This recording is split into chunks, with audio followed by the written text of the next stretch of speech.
안녕하세요. 증박사 이유준 원장입니다. 오늘은 이제 파킨스 환자분들이 궁금해 하시는 것들이 많아요. 또 제가 진료하면서 항상 하시는 질문들이 있는데 그 질문에 대해서 답변을 드리도록 하겠습니다. 항상 이게 이 병이 무슨 병이냐 이렇게 궁금해 하시는데 일단은 뇌병인 거죠.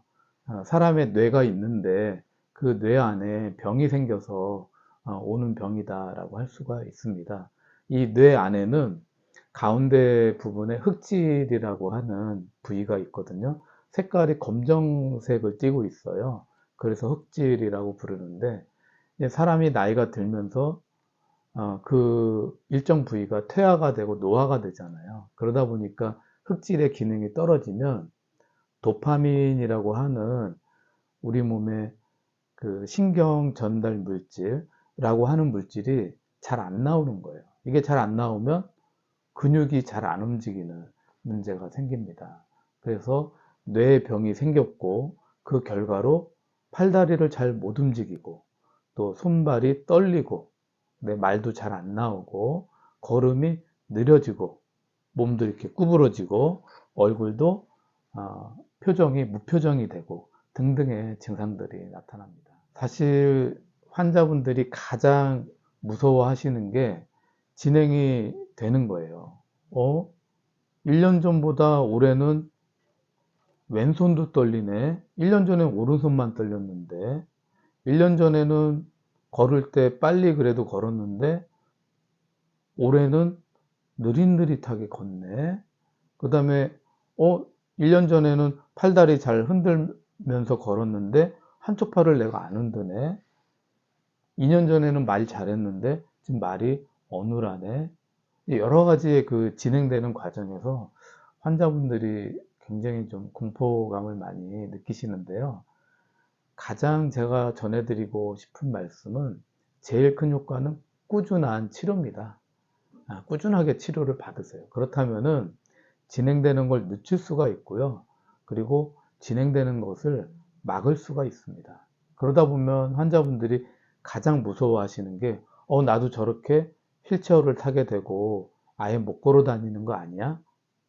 그 동료 환자분들 중에 휠체어 타고 말을 잘 못하는 그런 환자분들을 보시고는 굉장히 막 우시는 분도 있어요. 그래서 제가 전해드리고 싶은 말은 진단받고 나서부터 초반부터 열심히 꾸준한 이런 치료를 하신다면 뇌 기능이 더 이상 나빠지는 것을 막을 수가 있고 3년 후 보통 5년 후 진단받고 5년 후 6년 후가 되면 결국 휠체어를 타는 분들이 많이 계시는데 그건 충분히 막을 수가 있다. 그게 제일 중요하다. 뭐가 제일 중요하다? 꾸준한 치료가 가장 중요하니까 진단받고 나서 두려워하지 마시고요. 자신감 갖고 초반부터 열심히 치료하시기를 제가 권해드립니다. 이 질문, 파킨슨병 환자분들이 운동 너무나 많이 이야기를 하십니다. 운동은요, 건강을 유지하는 데 있어서 굉장히 중요하다는 거는 다 알아요. 초등학생들도 압니다. 그렇기 때문에 운동이 가장 필요한 이유는 뭘까요? 내가 이 병을 이겨내기 위한 기본적인 체력을 만들기 위한 거거든요. 그렇기 때문에 운동을 꾸준히 하시는 것은 매우 좋습니다. 그러니까 단계별로 본인이 파킨슨병 초기라고 하신다면 일반적인 운동 하실 수 있는 거 다 하시면 좋습니다. 우리가 초반에 그 진단받았을 때는 뭐 꾸준한 햇볕을 쏘이면서 걷는 운동, 우리가 흔히 알고 있는 헬스, 수영, 그 다음에 뭐 요가, 필라테스, 진단받은 지 얼마 안 된 초기 환자분들은 다 하실 수 있어요. 좋습니다. 그 다음에 3기, 4기, 중기가 넘어가면 넘어지는 경우가 많이 있어요. 그러면 넘어지면은 뼈에 금이 가거나 부러질 수 있기 때문에 그때는 좀 조심하셔야죠. 가능하면 평지만 걷는 정도의 운동, 그다음에 집안의 실내에서 안전한 곳에서 넘어지거나 이런 거로부터 안전한 그런 곳에서 가볍게 하는 운동이 좋습니다. 제가 진짜 꼭 말씀드리고 싶은 게 있는데요.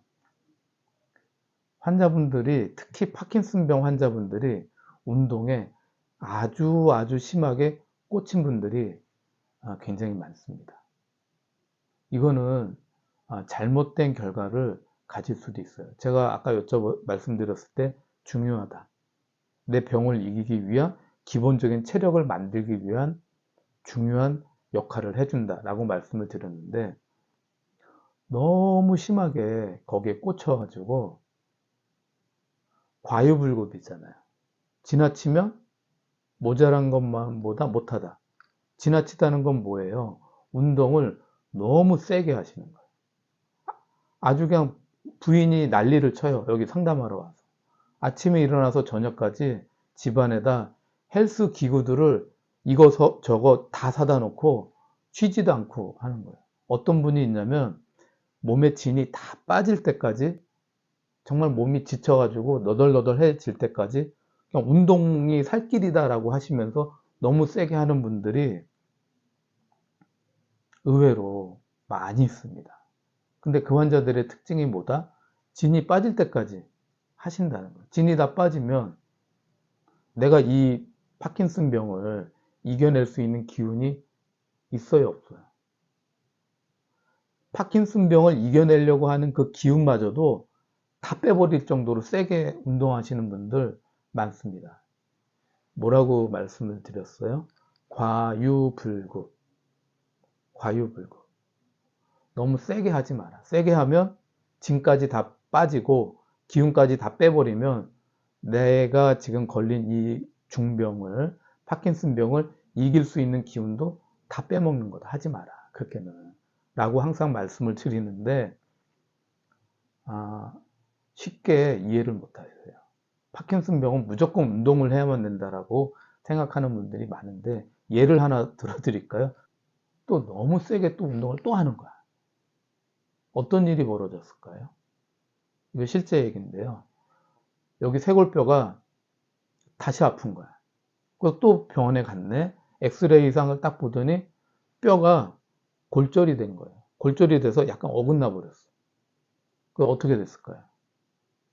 수술을 할 수밖에 없는 상황이 돼서 전신 마취를 하고 거기다 철심을 박아서 수술을 한 거예요. 그리고 나서 이 환자 어떻게 됐을까요? 파킨슨 환자분들이 전신 마취에 관련된 수술을 하고 나시면 대부분 거의 다 나빠지십니다. 이거는 제가 26년 동안 환자를 보면서 아주 그냥 임상 경험에서 절실하게 느낀 거예요. 그래서 이 환자가 와서 그러는 거예요. 아니, 내가 수술을 하고 난 다음에 왜 이렇게 나빠졌냐, 이거. 갑자기 확 나빠졌어. 걸음은 그래도 좀 걸으셨던 분이 휘청휘청 걸으면서 넘어지려고 할 정도로 굉장히 많이 나빠진 거예요. 전신 마취를 하면 우리 몸에 마취약 쓰잖아요.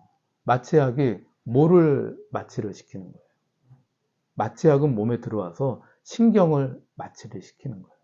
그러면 파킨슨병이 의학용어로 어떻게 되어 있습니까? 만성, 퇴행성 신경질환.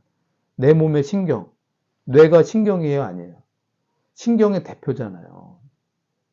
전신 마취를 해버리니까 가뜩이나 뇌 신경이 퇴화가 남보다 빨라서 약해져 있는 사람을 전신 마취를 시키니까 수술 끝난 다음에 다시 원상복귀가 잘 됩니까? 뇌세포가, 뇌에 있는 신경세포가 더 많이 죽어나가는 거예요. 이 환자가 전신 마취하고 나서 확 나빠져가지고 그 이후에 이제 저한테 와서 이해를 못하겠다 얘기를 하는 거예요. 그래서 결론적으로 너무 과도하게, 이 환자분은 자기 쇄골뼈가 부러져서 전신 마취 수술을 할 정도까지 너무 심하게 운동을 하셨잖아요. 결과는 뭐다?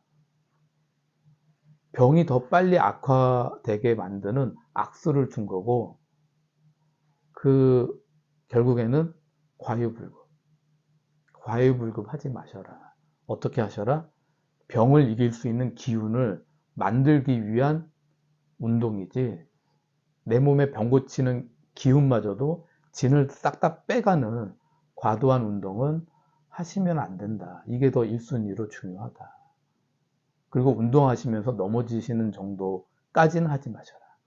부러져서 수술하고 나면 다들 빠른 속도로 이 뇌신경이 마취 때문에 나빠지시면서 악화되는 경우가 너무나도 많았기 때문에 그건 좀 안 하셨으면 좋겠습니다. 그래서 제 말씀의 핵심은 과유불급. 어떻게 하라? 적당히. 내가 너무 진이 다 빠질 때까지는 하지 마셔라. 즐겁게 하셔라. 운동하고 나면 개운해야 되는데 운동하고 왔더니 완전히 진이 빠져서 확 사람이 지쳐버려. 그렇게 하지 마셔라.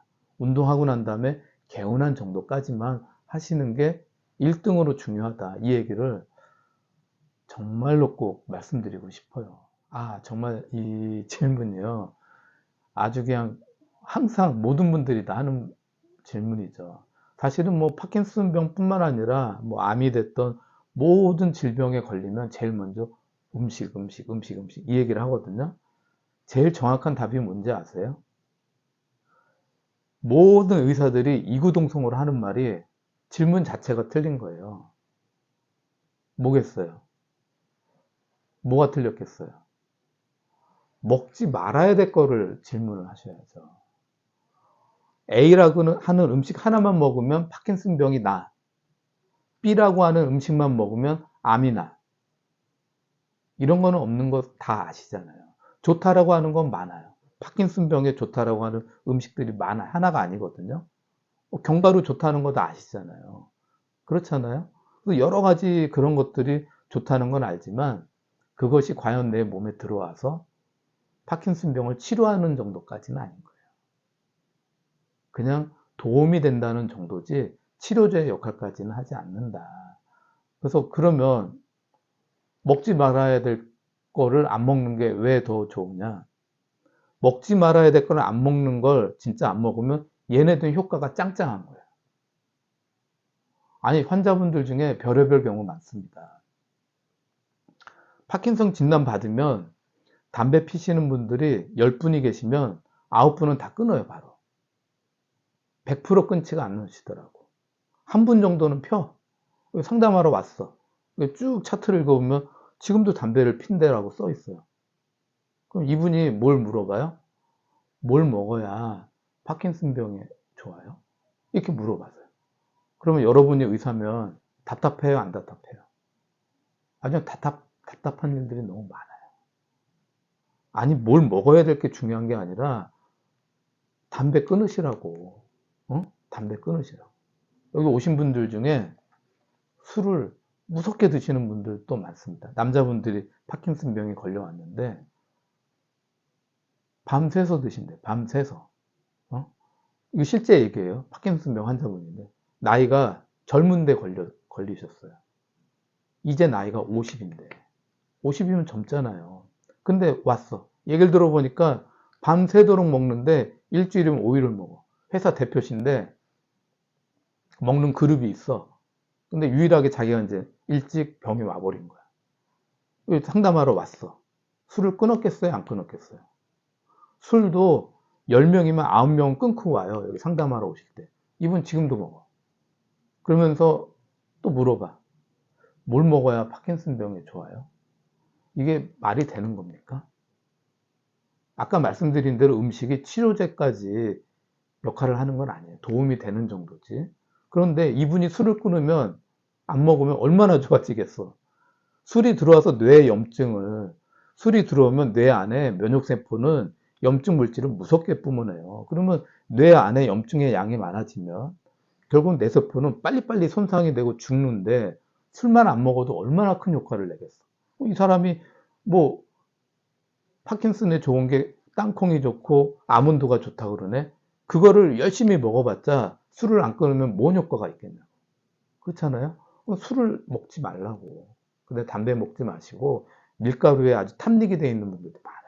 그런 것들 술, 담배, 밀가루, 그 다음에 식품 첨가물이 너무 많은 물질도 몸에 들어오면 염증을 일으켜요. 식품 첨가물이 많은 음식이 들어오면 몸에서 면역세포가 염증 물질을 많이 뿜어내요. 뇌에서도 인터루킨 1, 이런 인터페론, 감마 이런 물질들을 많이 뿜어내고 이 염증 물질 때문에 뇌세포가 빨리 죽어요. 그러면 밀가루 음식 과도하게 먹는 거 안 먹어야죠. 그러면 얼마나 많이 좋아지겠어. 그런데 밀가루 음식, 담배, 술은 그래도 다 하면서 뭘 먹으면 파킨슨병이 좋아져요? 이 질문 자체가 잘못된 거죠.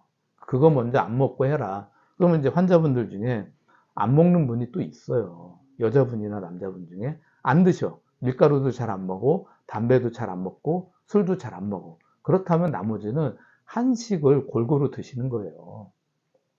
한식, 야채, 골고루. 그다음에 과일, 골고루.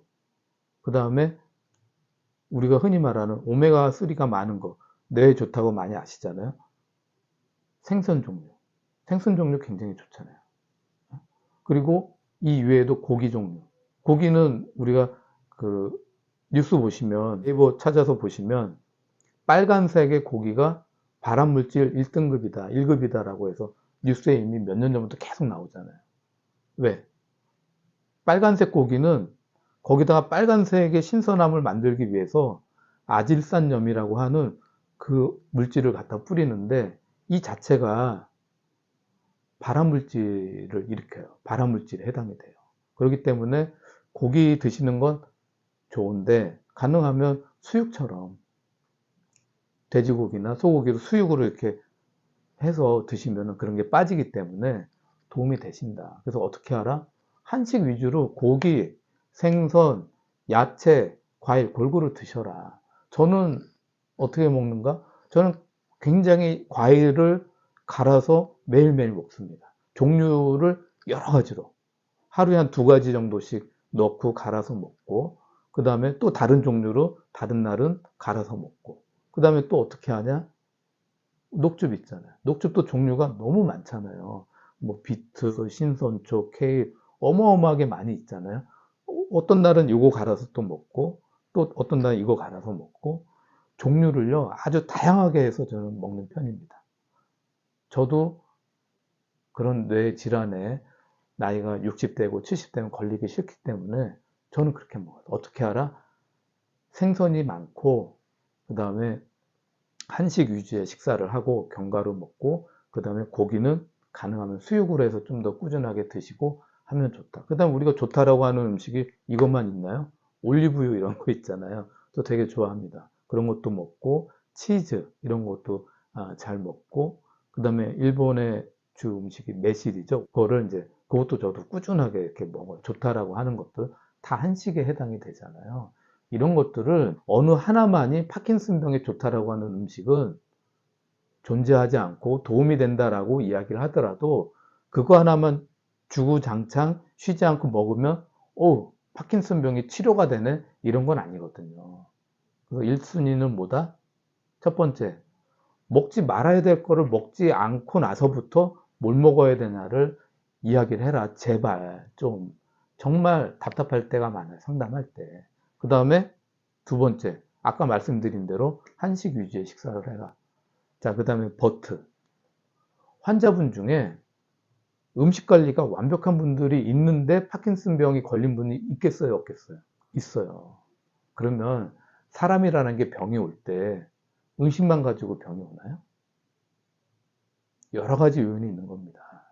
스트레스, 그 다음에 성격, 그 다음에 운동 부족, 그 다음에 수분 섭취, 물을 하루에 한 잔도 안 드시는 분들 있어요. 파킨슨 환자분 중에. 그 다음에 수면 부족, 그 다음에 공기가 너무 안 좋은 데서 너무 오랫동안 또 일을 하셨고, 여러 가지의 원인들이 다 겹쳐서 이런 것들이 이제, 그 다음에 유전자까지 포함해서 여러 가지의 변수들이 있어서 사람마다, 같은 파킨슨 환자마다 주 원인이 되는 것들이 조금씩 다 달라요. 근데 완벽하게 음식을 관리를 하는 분이 와가지고 또 물어봐요. 내가 뭘 먹어야 파킨슨병에 도움이 돼요? 그렇게 얘기하면 판단을 잘못하는 거예요. 제가 뭐라 그랬어요? 음식만이 다가 아니에요. 음식 관리도 정말 완벽하게 했는데도 제가 말한 그대로 다 했어요. 한식 위주로 드시면서 야채 과일 골고루 먹고 녹즙 뭐 과일즙도 갈아서 잘 드시고 고기도 수육으로 해서 먹고 그런 분들 중에서도 특히 여자분들 그렇게 드시는 분들 중에서도 파킨슨병이 와요. 그러면 음식만 가지고 관리 잘못해서 파킨슨병이 옵니까? 아니잖아요. 그렇잖아요. 아까 말한 대로 굉장히 많은 것들이 또 존재해. 그럼 그런 분들은 다른 것들 중에 문제를 해결을 해서 빨리 좋게 해야 되는 거다. 그렇기 때문에 핵심은 뭐다? 음식이 다는 아니다.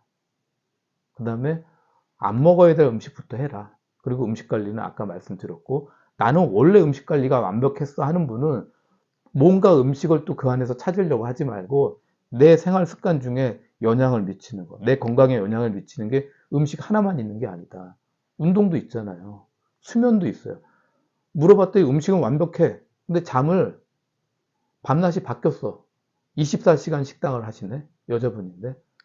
남편과 같이 하는데 새벽 3시까지 일하셔. 그리고 집에 와서 자니까 5시야. 이거를 20년을 하셨네. 여기서 구멍이 나는 경우도 있습니다. 뇌 염증이 빨리 가라앉지 않는 이유. 사람이 잠을 자야, 제 시간에 잠을 자야 뇌 안에 염증이 가라앉아요.